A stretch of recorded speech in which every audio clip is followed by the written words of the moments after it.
Olá, estimado irmão e irmã na fé em Jesus Cristo. Nós iniciamos este momento devocional em nome de Deus Pai, Filho e Espírito Santo. Amém. Façamos oração.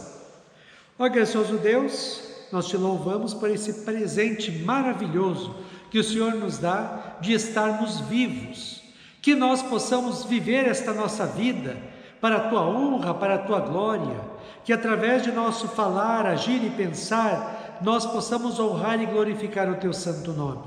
Ó Deus, abençoe este dia, abençoa agora o meditar da tua santa palavra, aumenta-nos a fé, a esperança e o amor. Isso te pedimos e agradecemos em nome de Jesus Cristo, teu Filho, nosso Senhor e Salvador. Amém. Que a graça, a paz e o amor daquele que veio, daquele que vem e daquele que virá em glória, Jesus Cristo, nosso Senhor e Salvador, permaneça hoje para sempre com todos vocês. Amém. Queremos meditar nas palavras de Jesus, registradas no Evangelho de Mateus, capítulo 10, versículos 23 a 25, onde ele diz assim: Quando vocês forem perseguidos numa cidade, fujam para outra.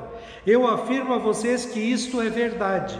Vocês não acabarão o seu trabalho em todas as cidades de Israel antes que venha o Filho do Homem. Nenhum aluno é mais importante do que o seu professor, e nenhum empregado é mais importante do que o seu patrão. Portanto, o aluno deve ficar satisfeito em ser como seu professor, e o empregado em ser como seu patrão. Se o chefe da família é chamado de Beelzebul, então as pessoas dessa família serão xingadas de nomes piores ainda. Que Deus abençoe as palavras em nossos corações. Amém. Estimado irmão e irmã, tudo na vida tem o lado bom e o lado ruim. Pega, por exemplo, trabalhar. Tem o lado ruim, que é ter de levantar todos os dias cedo, mesmo no inverno, e ficar o dia inteiro trabalhando e se esforçando. Mas tem o lado bom. No final do mês você recebe o seu salário e consegue pagar as contas e comprar o que você precisa. Assim, Jesus está falando com os seus 12 discípulos e preparando-os para as dificuldades que eles certamente enfrentariam por serem cristãos e mensageiros de Cristo no mundo que está em guerra contra Cristo e todos os que pertencem a Ele e o seguem.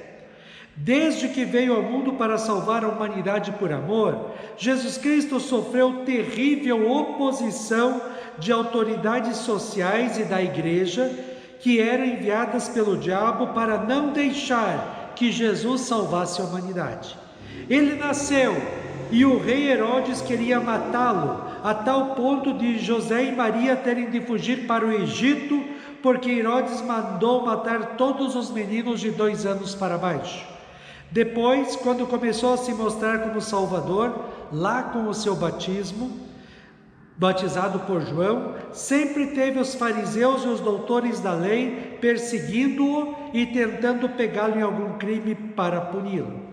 Quando foi preso injustamente naquela quinta-feira santa à noite, eles inventaram acusações e distorceram o que Jesus disse para incriminá-lo e levaram-no para a prisão, bateram nele e depois no julgamento eles incitaram o povo a gritar: crucifica-o, crucifica-o. O Império Romano, na figura de Pilatos, torturou Jesus e deixou que o povo crucificasse. Mesmo na cruz, sofrendo terrivelmente pelos pecados de todos os seres humanos, sem os seres humanos merecerem, Jesus ainda ora: Pai, perdoa-lhes porque não sabem o que fazem. Quando Jesus Cristo no alto da cruz diz: está consumado, ele afirmou categoricamente que mesmo os seres humanos não querendo, ele conquistou a salvação para todos, inclusive para aqueles que o crucificaram e o negaram. Esta bênção da salvação é recebida por cada ser humano pelo ouvir da palavra de Deus e do batismo, onde o Espírito Santo quebra o coração duro como pedra do ser humano e coloca nele o amor de Deus em Cristo, a fé e a esperança. Jesus diz para nós hoje no texto de Mateus que assim como o mundo todo rejeitou, rejeita e perseguiu a Cristo, assim também fará com os cristãos que seguem a Cristo. É como se Jesus tivesse dito assim: não se enganem, nem tenham a ilusão de que a sua vida será fácil na terra. Vocês estão em guerra contra o diabo, o mundo e a sua vontade corrompida pelo pecado. Quanto mais perto nós estamos da volta de Cristo em glória, mais as forças espirituais do mal se unirão contra os cristãos e causarão um mal muito grande na vida de quem foi fiel a Cristo. Jesus diz em Mateus 24, 21 e 22: porque naqueles dias haverá um sofrimento tão grande como nunca houve, desde que Deus criou o mundo, e nunca mais acontecerá uma coisa igual. Porém, Deus diminuiu esse tempo de sofrimento. Se não fosse assim, ninguém seria salvo. Mas por causa do povo que Deus escolheu para salvar, esse tempo será diminuído. Quando Jesus diz que o aluno não está acima do professor, nem o empregado está acima do patrão, quer dizer que assim como perseguiram Jesus, rejeitaram ele, irão perseguir e rejeitar os que confiam nele e vivem na fé. Jesus nos adverte neste texto o seguinte: assim como Jesus carregou a cruz dos nossos pecados sobre as suas costas, sem reclamar, mas por amor a cada um de nós, para nos salvar, cada um de nós deve carregar a sua cruz de sofrimentos e aflições que possa vir a ter que carregar neste mundo, sem reclamar, sem desistir e aguentando firme na fé, na esperança da vida eterna. A vida cristã neste mundo é uma vida passageira e precisamos enfrentar tudo o que vem pela frente na fé em Cristo, no amor de Deus e na esperança da vida eterna nos céus. Lembrei agora do atleta que corre 40 quilômetros numa maratona. Dizem que a partir do quilômetro 20 começam as terríveis dores musculares. Todo o corpo do atleta dói do esforço sobre-humano que ele faz, mas ele continua firme, porque ele quer chegar ao final e receber o prêmio. Assim também nós estamos na corrida da fé em Cristo neste mundo mau e injusto. Por vezes sofremos as dores de vivermos em um mundo cheio de pecados, problemas e aflições. Mas precisamos continuar a nossa corrida de fé, colocando Cristo, sua palavra, oração, igreja, como as coisas mais importantes em nossas vidas, e vivendo como cristãos neste mundo, até chegarmos ao final desta vida e ao início da vida eterna com Cristo no céu. Jesus estabelece também um privilégio, uma coisa boa de ser cristão. Sofrer por Cristo significa participar da obra de Cristo, da salvação. Ter que sacrificar-se pela fé é participar do sacrifício de Cristo. Quando se torna difícil ser cristão, não só podemos dizer assim: irmãos, estamos transitando pelo mundo, pelo mesmo caminho dos santos, mas também, irmãos, estamos caminhando nas pegadas de Jesus Cristo. Sempre é emocionante pertencer a uma missão tão nobre, que é ser a luz do mundo e o sal da terra. Sempre é consolador saber que estamos sofrendo por sermos fiéis a Cristo e por levar a salvação às pessoas. O apóstolo Paulo e os outros apóstolos, quando eram chicoteados e presos, sabe o que eles faziam? Em vez de reclamar, eles cantavam hinos de louvor a Deus.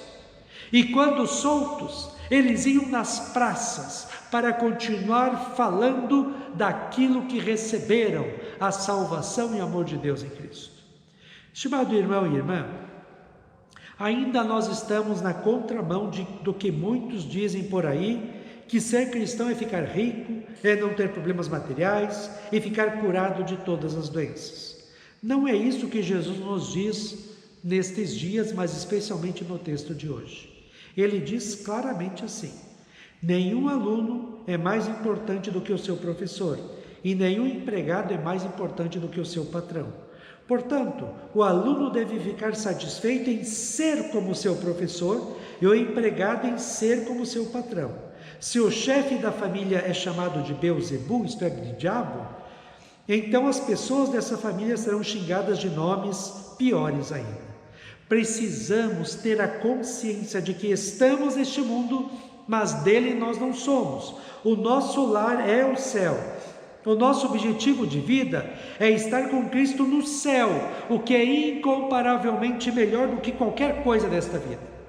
Precisamos saber que no mundo nós vamos enfrentar aflições e um dia até a morte, mas Cristo venceu o mundo por nós e nós estaremos um dia, depois de passarmos por aqui em fidelidade a Ele, Sua palavra, oração, igreja, e vivendo na fé em Cristo, segundo a palavra de Deus, lá no céu.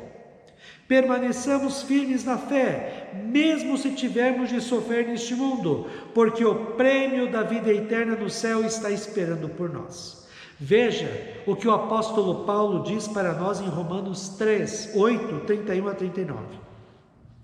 Diante de tudo isso, o que mais podemos dizer? Se Deus está do nosso lado, quem poderá nos vencer? Ninguém, porque Ele nem mesmo deixou de entregar o próprio Filho, mas o ofereceu por todos nós. Se Ele nos deu o seu Filho, será que não nos dará também todas as coisas?